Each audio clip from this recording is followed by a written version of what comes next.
Queridos estudiantes de la Maestría en Educación, iniciamos el curso Paradigmas de Investigación. Continuamos este curso de Paradigmas de Investigación en la unidad 1 con el tema El proceso de la investigación cuantitativa.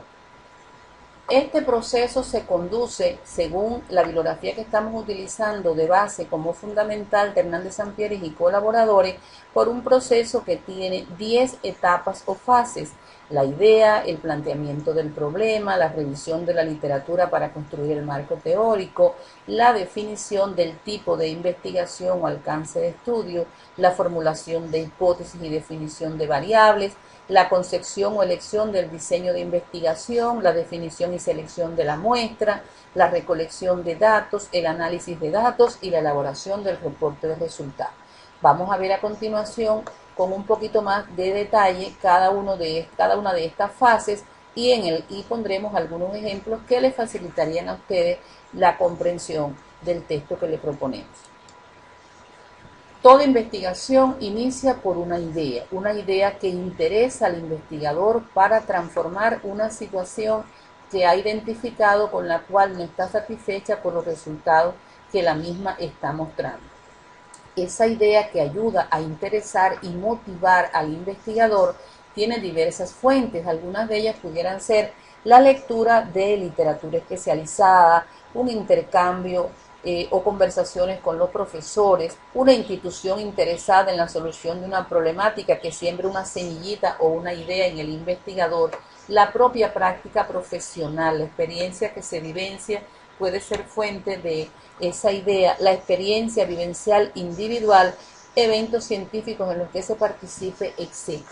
Esa idea de la cual nace la investigación favorece como un desequilibrio emocional en ese proceso de entender, de comprender que el proceso que queremos transformar se debe lograr a través de la aplicación de métodos de investigación.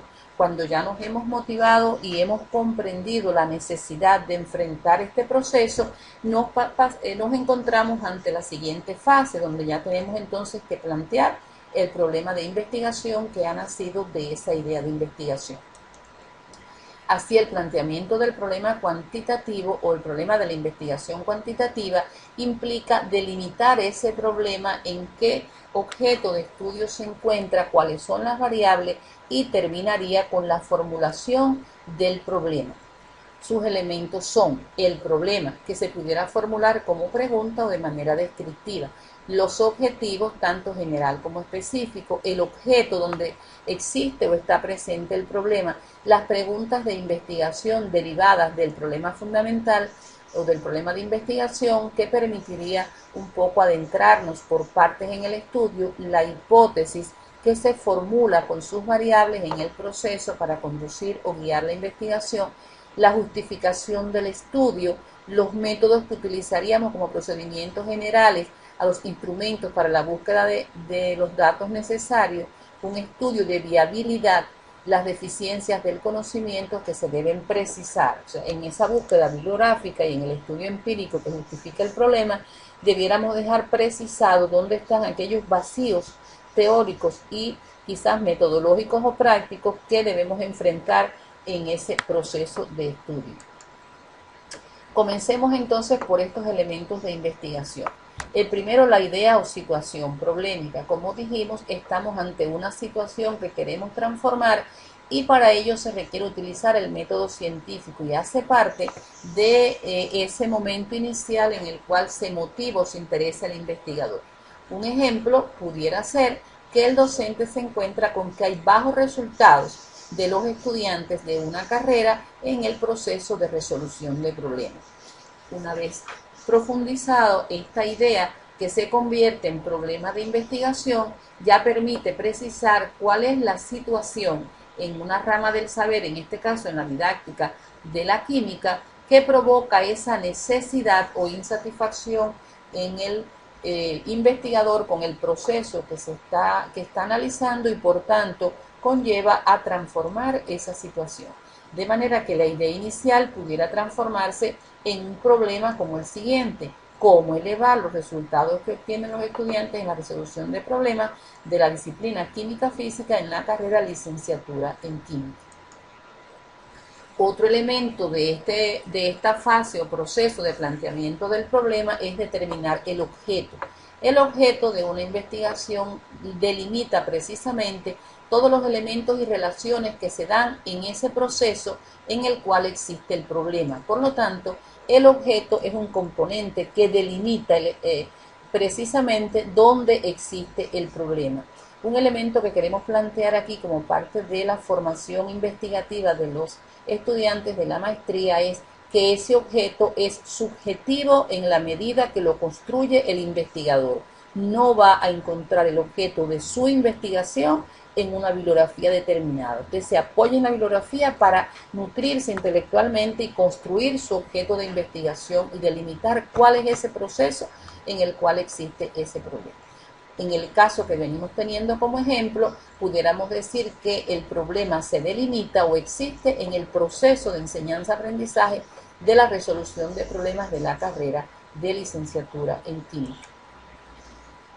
Ya delimitado el objeto y formulado el problema de investigación, podemos plantear el objetivo de la investigación. Este objetivo, en términos de aspiración o propósito, está relacionado con qué resultado va a aportar la investigación para resolver el problema. En este ejemplo que estamos siguiendo, les proponemos como objetivo general de la investigación elaborar un procedimiento general y técnicas asociadas al mismo para el aprendizaje de la resolución de problemas de la disciplina química física en la carrera. Como ven, en este objetivo se plantea que se va a elaborar un procedimiento general y técnico, o sea, sería lo que se va a aportar como propósito, como aspiración, para resolver la situación que existe de la insatisfacción del profesor con los resultados en la resolución de problemas, que se da en el objeto de la enseñanza-aprendizaje de la química. Podemos elevarnos en este momento a predecir o a explicar cuál va a ser el resultado que nosotros estamos esperando con nuestro objetivo, con nuestra propuesta para resolver el problema. Así la hipótesis viene siendo esa explicación que se da para la solución de ese problema. Es un conocimiento que permite ampliar y generalizar el conocimiento que se tiene en un momento dado y que, de ser aceptada, o sea, no rechazada, enriquecería la teoría existente hasta ese momento. ¿Qué hipótesis propuso el investigador del ejemplo que estamos siguiendo? Este investigador plantea que si él elabora un procedimiento general, además lo caracteriza, dice que su procedimiento está conformado por preguntas y acciones metacognitivas, tomando como base los momentos que tiene la resolución de problemas, entonces ese procedimiento debería favorecer la resolución de problemas de la disciplina química física por parte de los estudiantes de esta carrera. ¿Qué variables se aprecian en esta hipótesis? Primeramente, comentarles qué variable está relacionada con aquellas propiedades que se van a medir en el proceso de investigación o que están influyendo en el proceso de investigación. Así, en la hipótesis se aprecian dos variables fundamentales, una llamada variable independiente y la otra variable dependiente. ¿Qué es variable independiente? Es precisamente la variable que se somete a tratamiento en el experimento. En este caso, el procedimiento general que se aporta para resolver la investigación, que sería causa de la transformación de ese problema. Y la variable dependiente, que viene siendo el efecto de ese tratamiento, o sea, la resolución de problemas de la disciplina química física por los estudiantes, que sería el efecto de haber aplicado esta variable independiente que se somete a tratamiento en el experimento. Preguntas científicas o preguntas de investigación. Estas preguntas son preguntas derivadas como subpreguntas del problema general de la investigación. El mismo se descompone en un conjunto de preguntas que están relacionadas con todos los fundamentos que se han venido dando de ese proceso de investigación y que cuando el investigador está en el proceso investigativo y lo va conduciendo por momentos o por etapas, le permite entonces ir llegando a ese objetivo general, a la solución de ese problema o pregunta general a través de subproblemas o preguntas de investigación. En este caso, el investigador del ejemplo que venimos siguiendo ha descompuesto el problema en 6 preguntas o subproblemas. Necesariamente no tienen que ser 6, no tienen que ser 3, no tienen que ser 4. En ese caso no hay una receta específica porque el proceso de investigación no es una receta. Tiene una metodología de investigación que diseña el propio investigador o los investigadores apoyándose en los métodos científicos y en la lógica de la investigación científica. En este caso, las preguntas sí deben estar relacionadas en función de las posiciones teóricas inicialmente para abordar ese problema, por cuanto el investigador tiene que vestirse intelectualmente de la teoría que hay o que existe en las diferentes fuentes primarias, secundaria, terciaria de la revisión de la bibliografía para que pueda entonces sentirse preparado y abordar la propuesta de solución. Posteriormente, otra pregunta siempre estaría relacionada con el estado real de desarrollo, en este caso del proceso de enseñanza-aprendizaje, con respecto del problema que se viene investigando de la resolución de problemas. Y con base en las posiciones teóricas y ese estado actual de cómo se encuentra el problema en la realidad práctica, entonces ya habría una pregunta relacionada con el diseño de ese procedimiento que se propone. Y esta investigación puramente cuantitativa de tipo experimental pues implementa en la práctica esa propuesta, y si lo implementa también se pregunta entonces qué resultados se obtienen de haber implementado en la práctica esta propuesta. Como verán, son un conjunto de preguntas en una lógica desde los fundamentos teóricos hasta la propuesta de solución y la búsqueda de argumentos a favor de que la propuesta ha sido favorable o no en ese proceso de investigación. Otro elemento importante del planteamiento del problema es cuáles son los métodos científicos que va a seguir el investigador para abordar la investigación. Método como camino de la investigación, como proceder general, como las acciones que se utilizan de manera ordenada para transformar un objeto en ese proceso de conocimiento y descubrimiento de la realidad, de la verdad acerca de lo que se investiga. En investigación cuantitativa se utilizan métodos de tipo empírico y métodos de tipo teóricos.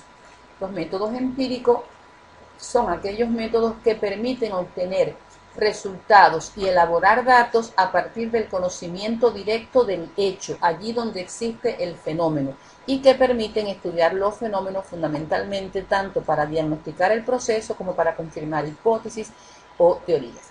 Los métodos teóricos son un tipo de método de especial importancia en el proceso de la investigación, fundamentalmente en la interpretación y construcción de la teoría científica para abordar el problema que estamos atendiendo o estamos investigando en una ciencia determinada.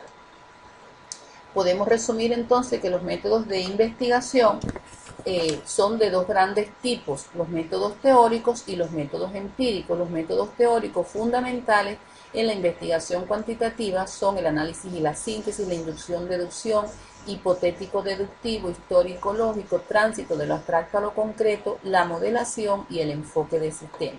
Los métodos empíricos son fundamentalmente la observación científica como método propio de toda investigación y en todos los enfoques y paradigmas, la entrevista, la encuesta, el cuestionario, el experimento y el criterio de experto. Estos métodos posteriormente los abordaremos en mayor profundidad en el mismo proceso del curso que estamos estudiando. Una nueva fase, una vez que hemos hecho el planteamiento del problema y hemos ya precisado el diseño de la investigación, hasta el momento es el desarrollo de la perspectiva teórica. Se considera la tercera fase de la investigación que proporciona el estado del arte en el conocimiento sobre el objeto que estamos investigando y por tanto también nos da un sustento histórico de cómo ha evolucionado esa problemática. Las funciones fundamentales de esta etapa de perspectiva teórica son orientar el estudio, ampliar el horizonte que tiene el investigador al respecto de esta problemática, establecer la necesidad de la investigación, ayudar a formular hipótesis, proveer un marco de referencia que nos ayuda a prevenir errores e inspirar nuevos estudios. ¿Cuáles son sus etapas? Primeramente, la revisión de la literatura. Esta literatura debe ser selectiva, no podemos abordar y abrir cualquier libro, cualquier artículo. Tenemos que hacer una selección y para ello tenemos tres fuentes, fundamentalmente fuentes primarias, secundarias y terciarias, en función de que la revisión se puede hacer desde la teoría que encontremos en libros, artículos, ponencias de evento, tesis de maestría o de doctorado que se han hecho anterior a nosotras y que abordan la propuesta pudiéramos decir, de primera mano de los autores que han elaborado esa teoría. También pudiéramos encontrarnos otras fuentes que hagan una compilación de estas teorías o sencillamente que sea un listado de donde podremos encontrar estas fuentes secundarias y primarias para poder entonces revisar la literatura de una manera selectiva. Una segunda fase en el desarrollo de la perspectiva teórica, una vez que hemos hecho esa búsqueda o esa revisión de la literatura, es la detección, la consulta, la extracción y recolección, la integración y la crítica. Esta fase nos plantea que el investigador no hace una compilación de la teoría que existe al respecto de su objeto de estudio, sino que además de revisarla, detecta qué es lo más importante en función de cómo se relaciona con el problema que él viene investigando, qué datos extrae, si es una cita, si es un elemento de manera general, como decimos, parafraseado, cómo lo analiza, lo separa, lo descompone, luego lo integra y además hace la crítica. O sea, en este caso, en la crítica se está relacionando con el comentario que de una manera muy cuidadosa y ética hace el investigador acerca de la teoría o del principio o del concepto o de la ley que está referenciando, planteando por qué lo selecciona, o sea, qué importancia tiene en el proceso de investigación que se está haciendo, si está de acuerdo con él, si no lo está, por qué no lo está, por qué es importante para el momento de la investigación. Hay que ser muy cuidadoso, muy ético a los efectos de no copiar sin reconocer la autoría de los que han escrito esa propuesta, y así se va construyendo teoría teniendo en cuenta que estoy revisando la teoría antecedente y que estoy haciendo mis comentarios críticos de una manera muy medida. Este proceso de fuentes primarias, secundaria y terciaria en la revisión de la literatura se apoya en la búsqueda por diferentes vías. Su finalidad es obtener referencia fundamentalmente de fuentes primarias, que son las fuentes más importantes a los efectos de que son las que aportan los conocimientos, los conceptos, la teoría de primera mano de los investigadores que la encontraron. Si revisamos fuentes secundarias y terciarias, lo cual sería muy importante porque nos ayudan a ubicar de esta teoría que andamos buscando, pero ya pudiera tener la interpretación o el comentario de unos segundos autores, y lo ideal es que encontremos las fuentes primarias. Construcción del marco teórico como una etapa importantísima de esta revisión de la literatura que hemos hecho, y está relacionado con el grado de desarrollo del conocimiento. O sea, cuando usted construye el marco teórico de su investigación, puede encontrar una teoría bastante desarrollada del proceso que usted viene investigando, puede encontrar varias teorías, puede encontrar generalizaciones empíricas, puede encontrar descubrimientos parciales, pero también puede encontrar ideas vagas, un proceso de una teoría que todavía está apenas en construcción, y desde ese punto de vista usted tiene que ser consciente de ante qué fundamentos teóricos usted se encuentra en lo que está elaborando como marco teórico de su proceso de investigación. Desde este punto de vista se organiza y edifica cómo se va a construir el marco teórico de la investigación. O sea, se apoya en la búsqueda por diferentes vías, su finalidad es obtener referencia de fuentes primarias, pero lo va a hacer teniendo en cuenta una vertebración, o sea, una ramificación o índice de ese marco teórico en el que usted va a ir haciendo la descripción de qué va a ir tratando de esa teoría. También lo puede hacer por un mapa de conceptos o mapeo de temas o autores que usted tendría en cuenta para hacer su marco teórico. Hasta el momento hemos trabajado toda la unidad 1 relacionada con paradigmas de investigación y la investigación cuantitativa, les sugerimos que lean las acciones del estudiante, fundamentalmente las actividades que tienen que desarrollar en ese compromiso de ustedes para complementar el proceso de aprendizaje con respecto de las actividades de trabajo independiente que le hemos propuesto. Anoten dudas, aspiraciones que tienen no satisfechas hasta el momento, algunos elementos que quisieran consultar para poder resolverlo a través del chat y las demás actividades que tenemos planificadas en el curso. Muchas gracias, esperamos éxito en este proceso.